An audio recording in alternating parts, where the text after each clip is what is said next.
último capítulo do livro de Josué.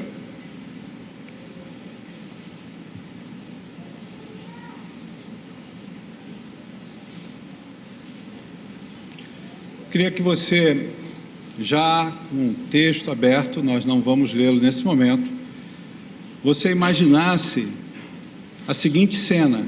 Imagina comigo, um pai de família em meio a uma crise, com filhos rebeldes, uma esposa amargurada, ele vivendo uma crise num lar que está em ruínas, desesperado.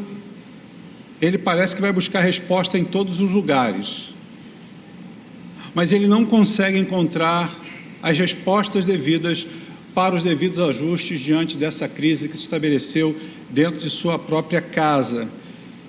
Aí, certa noite, ele perde o sono, vê uma Bíblia que está meio empoeirada lá na sua estante, ocorre ao seu coração de tê-la em mãos.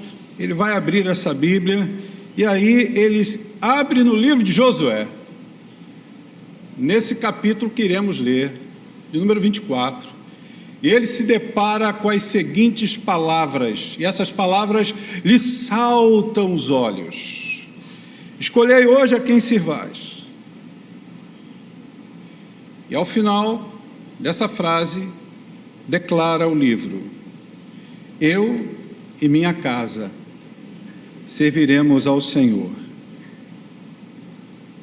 E essas palavras penetram o seu coração de uma forma poderosa, de uma forma aguda como uma espada, e um raio de esperança começa a surgir em sua mente ao ler isso. E ele percebe, diante do texto, que a chave para a restauração, para a transformação da sua própria família está em uma escolha profundamente radical: servir a Deus de todo o coração.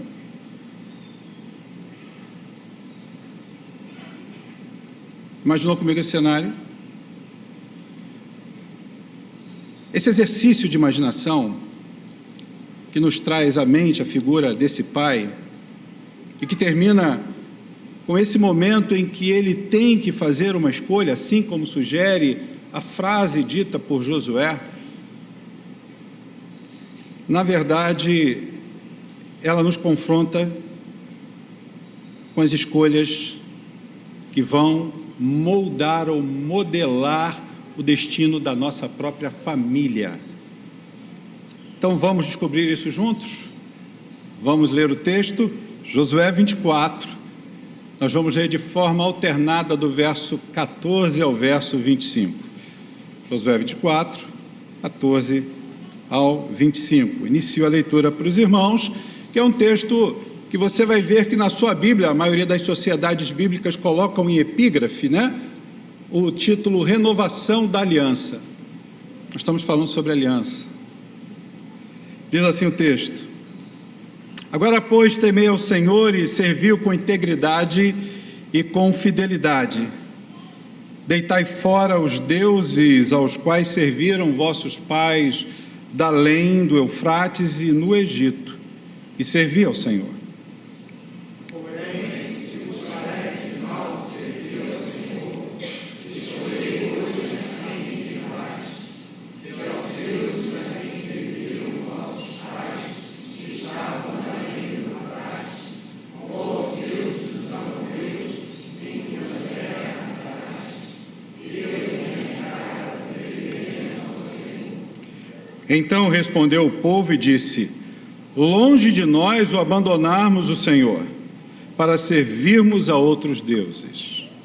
Porque o Senhor é o nosso Deus, Ele é quem nos fez subir, a nós e a nossos pais, da terra do Egito, da casa da servidão, quem fez estes grandes sinais aos nossos olhos, e nos pagou por todo o caminho em que andamos, e entre todos os povos, pelo meio dos quais passamos. O Senhor expulsou de diante de todos nós, todas essas gentes, até o amorreu, morador da terra. Portanto, nós também serviremos o Senhor, pois Ele é o nosso Deus.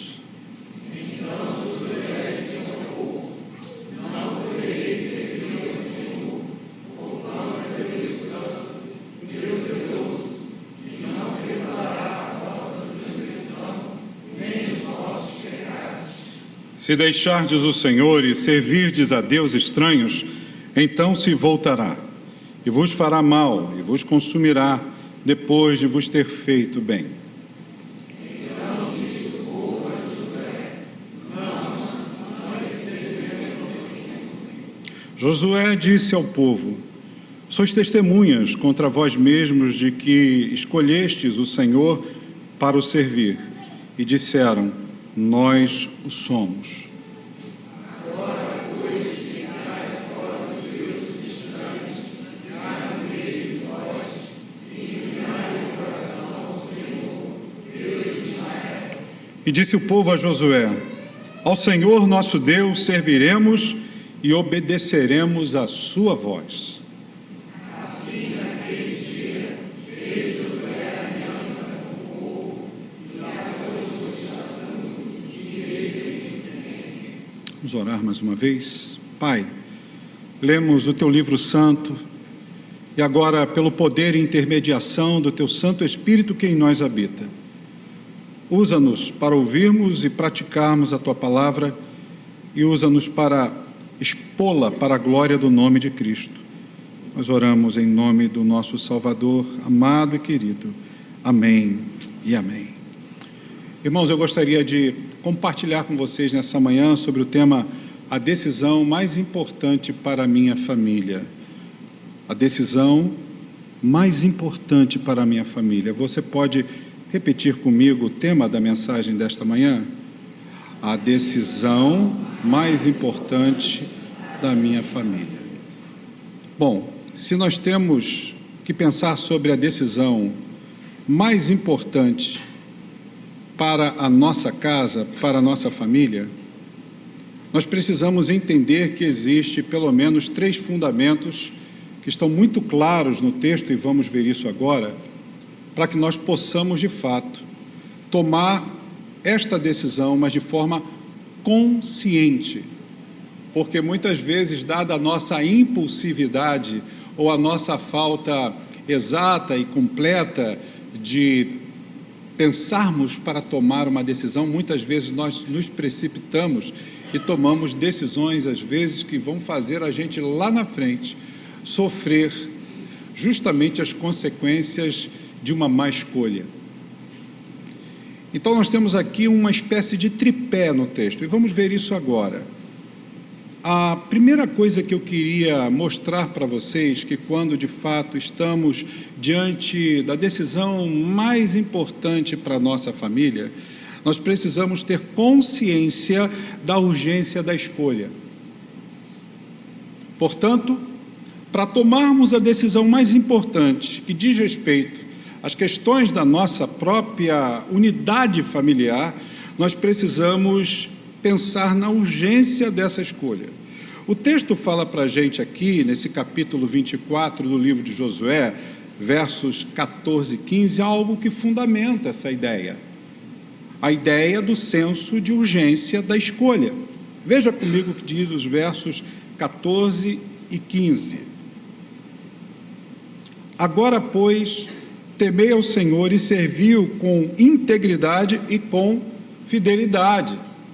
Deitai fora os deuses aos quais serviram vossos pais, da além do Eufrates e no Egito, e servi ao Senhor. Porém, se vos parece mal servir ao Senhor, escolhei hoje a quem sirvais. Se aos deuses a quem serviram vossos pais que estavam da além do Eufrates, ou os deuses dos amorreus em cuja terra habitais. E aí vem a sentença. E aí vem a tomada de decisão. E aí vem o veredito final de Josué. Eu e minha casa serviremos ao Senhor. Eu creio que todos aqui estão bem ambientados em relação à história de Josué. Josué, o líder que conduziu Israel à terra prometida, se encontra diante do seu povo, do povo que liderava ali nas terras de Siquém, uma região bem movimentada, uma região próspera. E Josué aqui está desafiando aquela gente a abandonar ídolos e a servir ao Senhor com sinceridade e verdade. Por quê?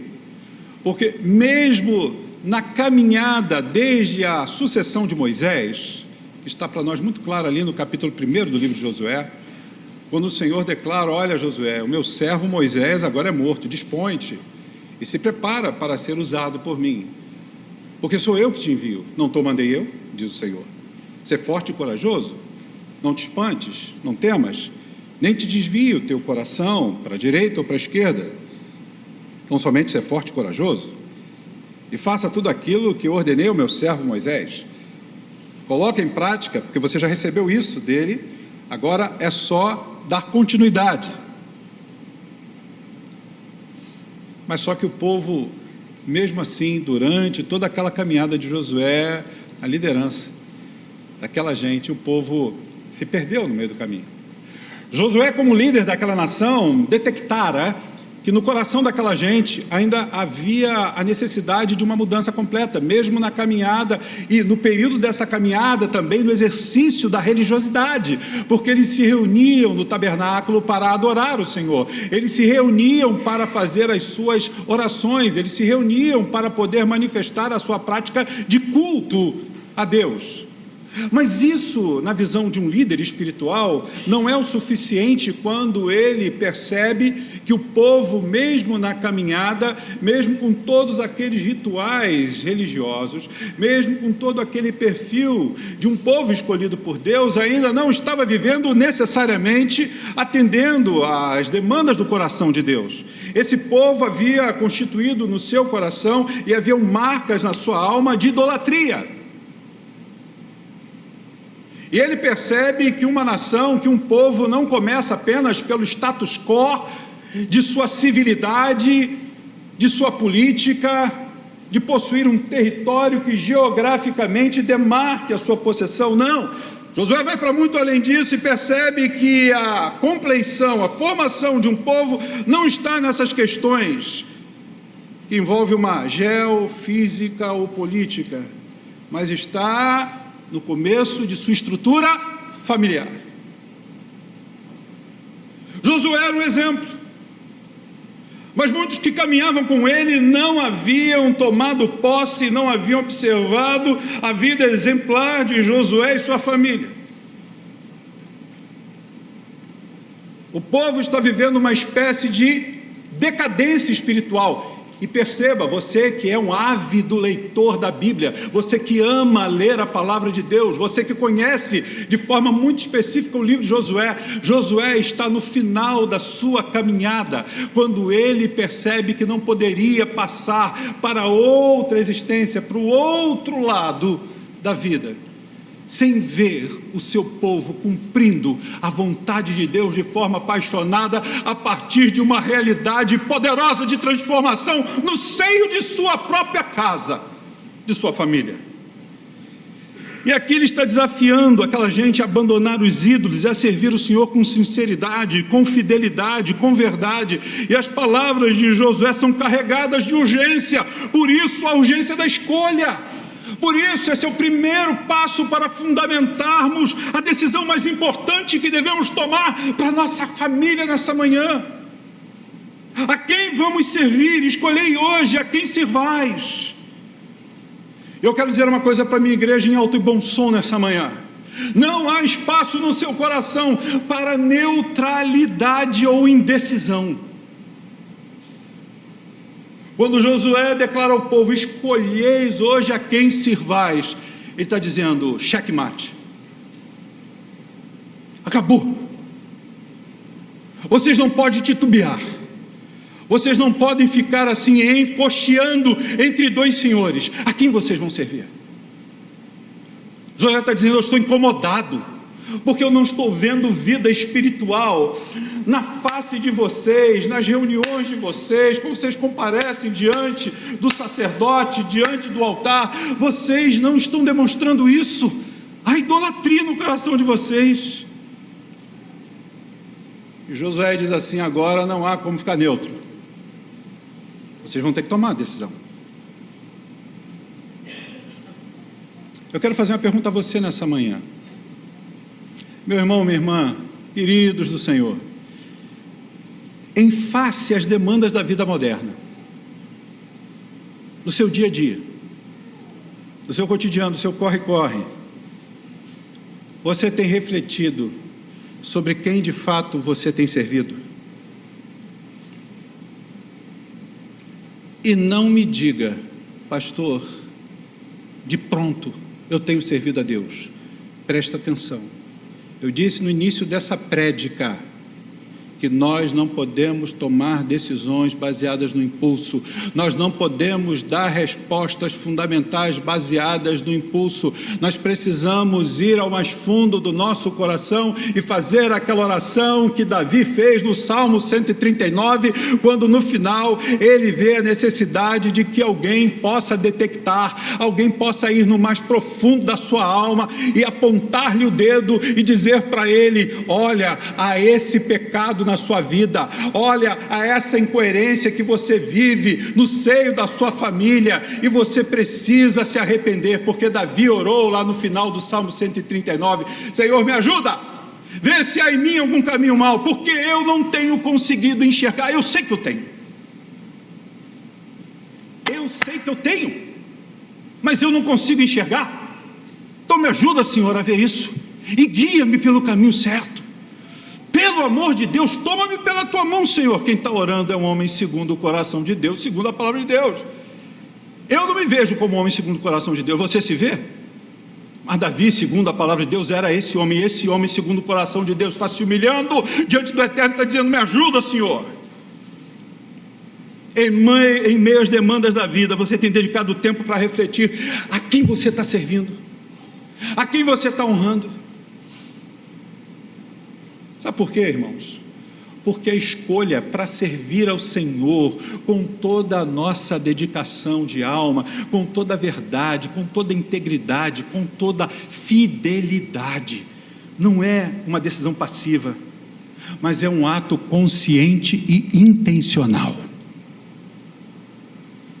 Tem que haver intencionalidade, propósito. Que se lasque a minha agenda, porque eu quero o meu Senhor em primeiro lugar. Como disse C.S. Lewis, o autor das Crônicas de Nárnia, um homem que era ateu, um filósofo dos maiores ateus, e que se converte de uma forma dramática por conta do que acontecera com a sua esposa num leito de morte. Leia a biografia de C.S. Lewis. Ele diz que não pode haver neutralidade. Diz Lewis: todo homem pertence a Deus ou ao diabo. Ou é templo de Deus, ou fortaleza do demônio.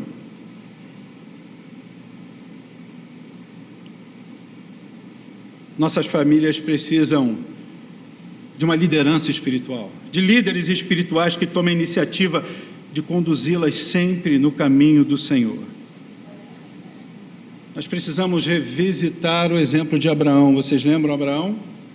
Diz lá Gênesis 18, 19, que ele recebe a seguinte ordem de Deus: porque eu o escolhi para que ordene aos seus filhos e à sua casa depois dele, a fim de que guardem o caminho do Senhor, praticando a justiça e o juízo, para que o Senhor faça vir sobre Abraão o que tem falado a seu respeito. A decisão mais importante que você tem que tomar para a sua família passa por esse senso de urgência na escolha. Isso tem que estar muito claro no seu coração: eu escolho a Deus, negando a mim mesmo, eu escolho a Deus, sujeitando o meu coração, as minhas vontades ao Senhor. Mas, em segundo lugar, para tomarmos essa decisão, que é a mais importante no que diz respeito à saúde espiritual, emocional e até física da sua família, o texto nos traz um desafio, que é o desafio da santidade. Veja, não somente a urgência da escolha, mas o desafio de uma vida de santidade, porque o texto fala para a gente aí nesse capítulo 24, veja comigo, versos 19 e 20, o seguinte: então Josué disse ao povo: não podereis servir ao Senhor, porquanto é Deus santo, Deus zeloso, que não perdoará a vossa transgressão, nem os vossos pecados. Ou seja, olha o que está dizendo para aquela gente: vocês não podem servir ao Senhor assim. Vocês não podem servir o Senhor com o coração cheio de pecados que não são confessos, permitindo que a família de vocês viva contaminada por uma vida de pecado. Não é assim que serve-se ao Senhor. Ele não vai aceitar vocês. Existe uma condição aqui, a condição é sine qua non, não existe outra opção. E ele declara mais: se deixares o Senhor, aí ele traz a solução, né? Ele levanta o problema e agora traz a solução no verso 20. Se deixares o Senhor e servirdes a Deus estranhos, então se voltará e vos fará mal e vos consumirá depois de vos ter feito bem. Qual é a solução? A solução não é nada agradável, mas é uma solução muito forte. Está dizendo: olha só, se vocês forem na contramão daquilo que Deus vos tem ordenado, vocês vão experimentar um problema muito sério. E é interessante porque ele diz assim no versículo de número 22: sois testemunhas contra vocês mesmos, de que escolhestes o Senhor para servir. Porque quando você escolhe o Senhor para servir, você está assumindo uma aliança, você está assinando um documento espiritual, você está dizendo: Senhor, eu quero viver para Ti, e se eu não estiver vivendo para Ele, as consequências da quebra desse acordo virão. A resposta do povo a Josué é afirmativa, né? Eles dizem assim: serviremos ao Senhor. E Josué, no entanto, está advertindo eles: é isso mesmo que vocês querem? Vocês não estão sendo levados pelo impulso, porque vocês vão prosperar, porque o Deus que abriu o Mar Vermelho, né? A gente com essa história vai estar nos abençoando. Vocês pensaram no que vocês estão decidindo? Porque Josué está advertindo a eles sobre a santidade de Deus e a impossibilidade de servi-lo superficialmente. Por isso que no versículo 19 ele diz: não podereis servir o Senhor porquanto é Deus santo. Ele é Deus zeloso, não vai perdoar a transgressão pelos vossos pecados. Às vezes a gente tem a ideia, né, de apenas conceber um Deus no Novo Testamento gracioso e nos esquecemos do Deus do Antigo Testamento. Na verdade, quando estudamos a teologia bíblica saudável, vemos que é o mesmo Deus, o da antiga aliança e da nova aliança. E às vezes nos valemos muito do propósito, e Paulo nos redargue, Paulo nos adverte, Paulo nos corrige a respeito disso, porque a gente acha que não, um Deus do Novo Testamento, o Deus que se revelou em Jesus é um Deus paciente, é um Deus de tolerância, é um Deus que vai aceitar, e depois eu vou ali, confesso, peço perdão, está tudo resolvido. Não é assim. Por isso que Paulo vai dizer: nós vamos ficar dando ocasião à carne por conta da ação graciosa da manifestação do perdão de Deus? Vamos ficar nos sujando cada vez mais, vamos estar pecando cada vez mais, pensando que por sermos salvos, porque aquele que é salvo de fato em Cristo Jesus faz essa reflexão, não tem prazer no pecado, tem prazer em ser corrigido, muda a sua caminhada. Irmãos, servir ao Senhor exige muito mais do que palavras, nos mostra o texto. Requer um compromisso genuíno com a sua santidade, em busca de uma constante para abandonarmos os pecados que nos afastam de Deus. Tem um teólogo, que já não está mais entre nós, norte-americano, chamado A.W. Tozer. O Tozer diz uma coisa muito interessante, nos ensina dizendo que a busca por Deus não é uma atividade opcional a ser tentada quando todas as outras possibilidades se esgotaram. Percebe isso? Não é uma segunda via, não é uma terceira via. é a nossa mais urgente e premente decisão, opção. Nós precisamos ter isso no coração. E mais uma pergunta eu faço a você. Reflita. Você está consciente da santidade de Deus e da necessidade de buscar a santificação na sua família? O quanto você tem se empenhado para santificar a sua família a partir de você mesmo? Porque quando eu começo a detectar o problema, o erro do outro, a falha do outro, apontar as inconsistências de alma do outro, eu não contribuo no processo de santificação do meu lar. Eu preciso começar a mostrar através da minha vida, mostrar pelo meu exemplo. Eu preciso ser paciente, eu preciso ser intencional na minha amorosidade,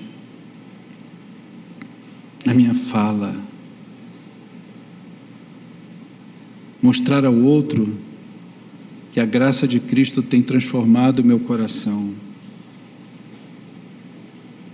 Em nossas famílias, eu tenho chegado à conclusão que nós precisamos celebrar e cultivar um ambiente de confissão, onde, em vez de acusarmos, nós confessamos. Confessamos as nossas falhas, as nossas distorções de caráter, porque é na família, é nesse ninho onde aprendemos a viver e a estar seguros, que a maior segurança para nós e para os nossos se revela justamente quando nós cultivamos esse ambiente de confissão, de perdão, de arrependimento. Porque nós devemos seguir o exemplo do nosso Senhor e Salvador Jesus, não é? Que nos ensinou a orar dizendo: perdoa as nossas dívidas, assim como nós perdoamos aos nossos devedores. Então, além da urgência que temos em relação à escolha que fazemos, somos desafiados a viver essa vida de santidade no lar, onde eu não vou cobrar simplesmente a santidade do outro, eu vou cobrar de mim mesmo e vou demonstrar isso. E por último, e por fim, existe um terceiro ponto que é fundamental, que é o compromisso da fidelidade. O compromisso da fidelidade. Fidelidade primeiro a quem? Ao cônjuge? Eu não adulterar? Eu não deixar que a minha mente divague para desejar outra pessoa? Não. Isso será uma consequência da fidelidade que eu devoto de toda a minha alma, de todo o meu coração, com todo o meu entendimento, com todas as minhas forças, que é o primeiro mandamento, né? Eu fazer isso ao Senhor. Diante do desafio de Josué, o povo aqui reafirma o compromisso. Eles vão dizer: puxa vida, Josué, refletimos sobre essa verdade que você nos traz, e nós vamos servir ao Senhor como você tem servido ao Senhor com a sua família. Mas o texto mostra para a gente aqui nesse versículo 22, que essa gente se torna testemunha contra elas mesmas, eles mesmos. Não é o que diz o texto? Porque o texto diz assim: Josué disse ao povo, verso 22, sois testemunha contra vós mesmos, de que escolhestes o Senhor para servir. Vocês estão certos? Vocês estão cônscios? Vocês estão firmados nisso? Porque essa é uma decisão a mais importante de todas e vai ter consequência. Então, diante do desafio de Josué, o povo reafirma o compromisso e vai dizer: nós vamos servir ao Senhor. Só que eles se tornam testemunhas contra si mesmos. Com isso, eles estão selando um pacto de fidelidade com Deus. Não é um pacto de fidelidade entre homens, entre pessoas, com os quais eu posso pisar na bola, eu posso falhar, eu posso decepcionar. Não, essa ação, ela está voltada para o eterno. E nós precisamos nutrir a fidelidade dentro dos nossos lares ao nosso Deus, irmãos. Nós precisamos, através do culto da família, nós precisamos, através da leitura da palavra de Deus, nós precisamos, através da oração, através do serviço uns aos outros, demonstrar que somos fiéis ao Senhor, que somos zelosos e cumpridores daquela expressão que um dia trouxemos diante dele, do pacto, da aliança que fizemos com ele em primeiro lugar. Eu costumo dizer nos encontros que eu faço com casais que vão se casar, com os noivos, e tenho dito isso, tenho pregado isso nos ensinos que tenho trazido, nos encontros de família. Não é o amor que sustenta um casamento. O amor não sustenta uma relação. O que sustenta uma relação é a aliança. Porque diante do altar, perante as testemunhas, você está dizendo sim para ele ou para ela, em primeiro plano, diante do Criador, daquele que realizou, daquele que fez o primeiro casamento no Éden, daquele que criou e estabeleceu a família.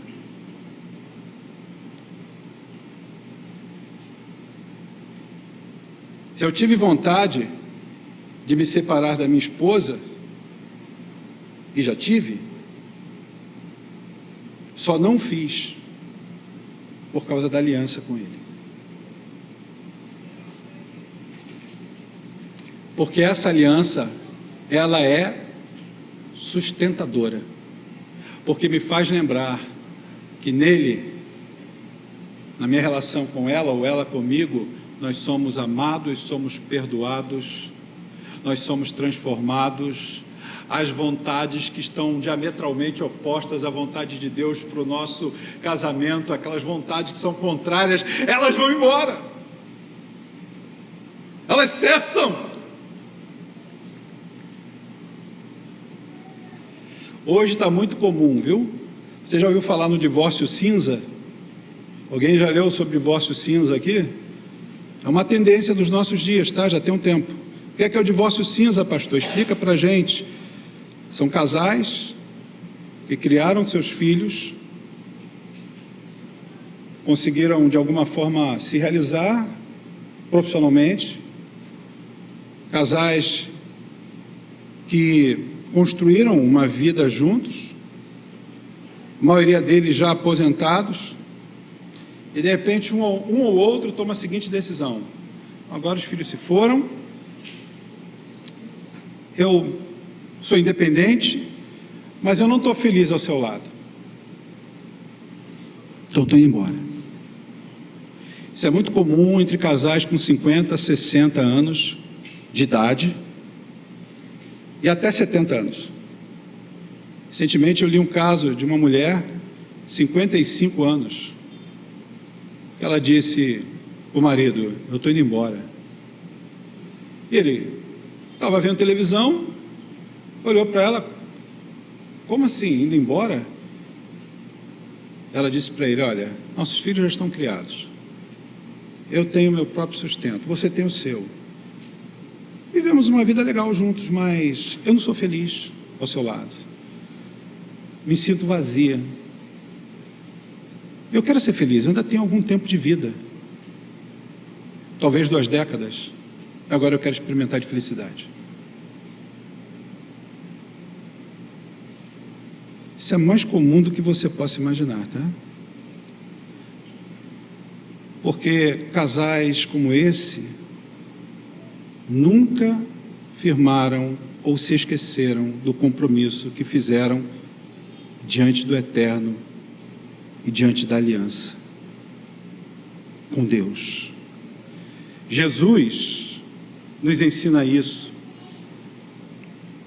O apóstolo Paulo nos dá um exemplo do próprio Timóteo, que desde sua infância recebeu orientação do Senhor através da sua mãe e através da sua avó, e tem coisas, irmãos, Isso aí não sou eu que digo, isso são estatísticas, embora eu não seja um cara muito afeito às estatísticas, mas existem estatísticas que são muito sérias e mostram que quando uma família ela é norteada desde a infância, as crianças desde a infância, recebendo a palavra de Deus, vendo a palavra de Deus sendo vivida e praticada dentro do lar, a coisa não tem como dar errado. E lá em 2 Timóteo 1, versos 3 ao 5, nos diz Paulo, falando para Timóteo, né? Dou graças a Deus a quem desde os meus antepassados sirvo com consciência pura, porque sem cessar, Timóteo, me lembro de ti nas minhas orações noite e dia.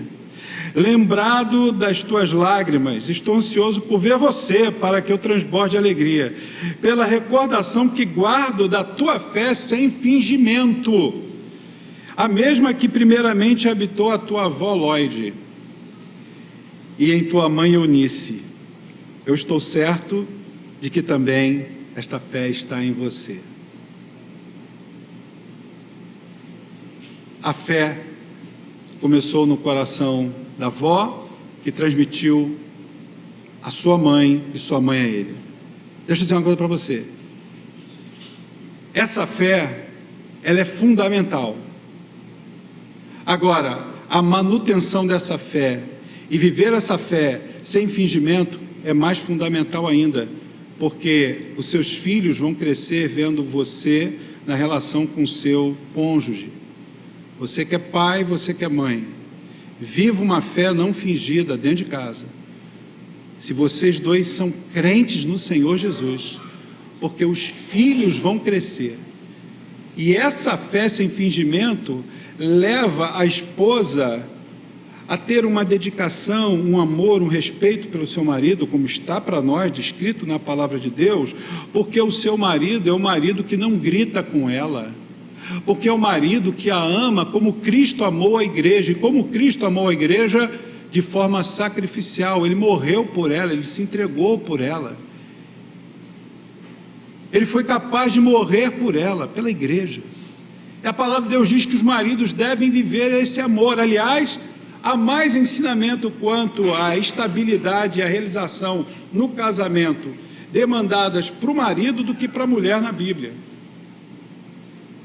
A responsabilidade é muito maior para a gente enquanto homens, e o Evangelho de Jesus Cristo nos mostra isso. O papo de Deus não foi com Eva lá no paraíso, foi com Adão. O pacto foi com Adão. Meus irmãos, o Evangelho de Jesus Cristo é o poder para transformar as nossas famílias. Nós precisamos resgatar a graça desse Evangelho, que nos faz viver uma fé verdadeira, sem fingimento, porque os nossos filhos, eles precisam ser modelados pela nossa conduta, e eles vão reproduzir isso em alguma medida. Nós precisamos resistir às tentações que estão aí diante de nós, nos nossos lares, para podermos criar os nossos filhos no caminho do Senhor. Você quer ter um lar abundante da graça de Cristo, onde o pecado não reina? Diz o texto lá de João 10:10, disse Jesus: eu vim para que tenham vida, e a tenham em abundância. O Senhor quer um lar abundante para você, pleno do seu amor, do seu perdão, da sua graça, da paciência, da cumplicidade. Há um tempinho atrás, uma vizinha muito querida falou assim para mim: Ivo, eu vejo na sua vida e na vida da sua família, eu percebo uma harmonia, eu percebo uma paz, eu vejo seus filhos, vocês ainda saem juntos. E eu me lembro uma vez, nós estávamos no elevador, eu e Meire, e um dos nossos vizinhos assim falou assim, até com carinho, né, com apreciação: mas eles já estão tudo crescidos e ainda viajam com vocês? Porque é natural, meu adolescente ir com a sua turma, mas para onde íamos nas férias ou em qualquer outro lugar, nossos filhos iam com a gente. Isso é graça, favor imerecido. A gente apenas tomou uma decisão e essa decisão tem que ser uma decisão ancorada em agradar a Deus. Eu costumo dizer que o meu lar não é o mais perfeito e nem melhor do que o seu lar. Mas se hoje eu e Meire, Mariana e Davi temos desfrutado de uma relação em amor, e se hoje eu vejo os meus filhos, como disse pastor Josias e irmã Nelma, né? Meus filhos são líderes na igreja, meu filho um pastor, minha filha é uma pastora, porque quando estava aqui em Tomás Coelho, o reverendo Fábio colocava ela para conduzir as células, lideranças, os cuidados com os jovens e com outras pessoas. Ela era discipuladora aqui, agora lá em BH, está vivendo outro momento com o espaço dela lá com a igreja. Alguém que ministrava no ministério de louvor. Uma serva do Senhor, cheia da graça do Espírito Santo, como Davi também. Mas a gente teve que pagar um preço. Principalmente a minha esposa.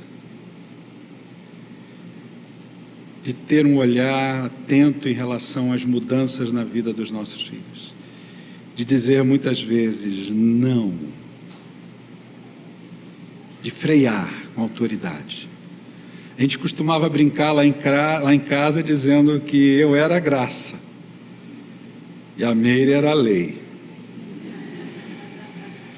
Não dá como desassociar, né? Antigo Testamento do Novo Testamento.